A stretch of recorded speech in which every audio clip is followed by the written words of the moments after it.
హరి ఓం. Gita vision ప్రేక్షకులకు మహాశివరాత్రి శుభాకాంక్షలు. ఈ మహాశివరాత్రి సందర్భంగా ఆ పార్వతీ పరమేశ్వరుల యొక్క కృపా కటాక్షములు మీ యందు ఎల్లవేళలా ఉండుగాక. అదేవిధంగా ఈ యొక్క పవిత్రమైనటువంటి పర్వదినం రోజున మీరంతా శ్రద్ధాభక్తితో ఉపవాసాలు అదేవిధంగా జాగారం ఉండాలి. ఎందుకంటే ఈ ఒక్కరోజు తపస్సు ఒక 1000 రోజుల తపస్సుతో సమానం.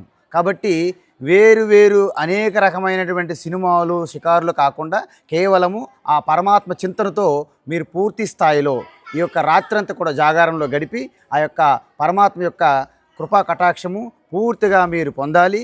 అదేవిధంగా శివరాత్రి, శివ అంటే చైతన్యం జ్యోతి, రాత్రి అంటే తమస్సు, అదేవిధంగా ప్రకృతి అంటే శుద్ధ చైతన్యము ప్రకృతి సంయోగమే మహాశివరాత్రి. అదేవిధంగా మన శరీరం కూడా వెష్టి, అదే సమష్టి కూడాను సమష్టి, వెష్టి సమష్టి ఈ రెండు కూడా కలయిక. అంటే మనలో ఉన్నటువంటి ఈ జీవాత్మ అండ్ పరమాత్మ మధ్య ఉన్నటువంటి ఈ తెర పర్ద ఏదైతే ఉందో ఈరోజు అది విడిపోయి జీవబ్రహ్మ ఐక్యం ఎరగవుతుందో చిదానంద రూప శివోహం అనేదే అసలైన మహాశివరాత్రి.